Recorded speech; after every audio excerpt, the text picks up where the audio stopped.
Donc voilà, ce soir l'apéro est payé par Craftman. C'est une petite boîte que j'ai rejoint il y a pas longtemps, il y a 2 mois, 3 mois maintenant. Bientôt 4 mois. Pas pour le décès. On est 3, donc c'est vraiment une petite structure. En fait, mes 2 collègues habitent à Saint-Etienne et bossent là-bas, et moi je suis en remote sur Angers. Qu'est-ce qu'on fait? En fait, on design et crée de l'appli web sur plusieurs technos. Et on est un petit peu en mode ovni par rapport à d'autres boîtes, c'est-à-dire qu'on bosse sans cahier des charges, avec des délais et des échéances qui sont très courts, et avec une volonté de transparence pour nos clients qui est totale. En fait, on travaille avec 2 outils principalement en termes de relations avec nos clients qui sont très lourds.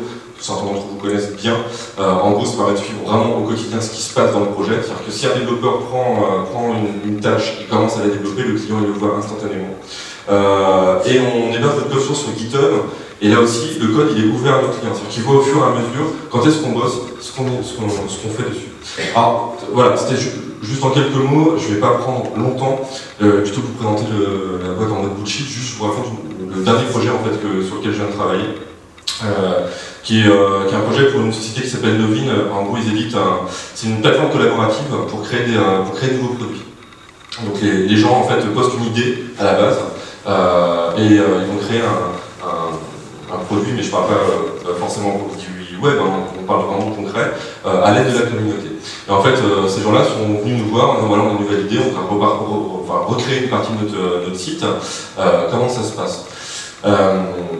Donc clairement, pas eu de cahier des charges, on est passé dans une démarche en fait product design. Voilà. Celui-là je ne l'ai pas préparé. Product design sprint. Et la première étape de ça, c'est une phase de compréhension. Alors en gros, c'est on va essayer de discuter au maximum avec notre client. En l'occurrence, ça durait 2 jours. On va discuter avec le client et essayer de faire preuve du maximum d'empathie. Donc c'est le bordel. Cette étape-là, c'est vraiment le bordel, ça partir dans tous les sens. On essaie de faire ressortir les idées au maximum.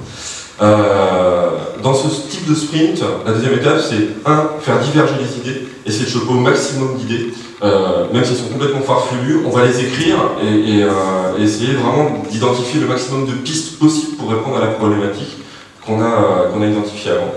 Et une fois qu'on a fait ce travail-là, on va faire converger les idées. C'est-à-dire qu'en gros, là-dedans, on va faire toutes les idées qui sont absolument pas réalisables, et ça va nous donner au final une liste de choses qui seraient potentiellement ce qu'on va utiliser pour notre produit.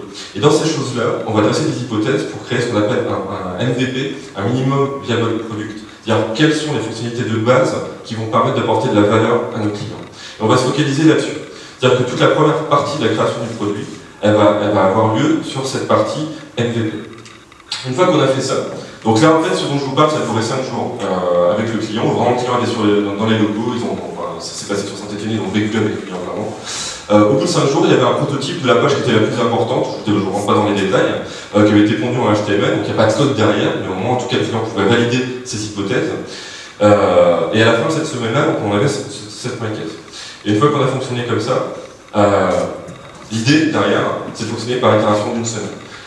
La semaine qui a suivi, on s'est planifié le minimum des fonctionnalités qui étaient nécessaires pour fonctionner.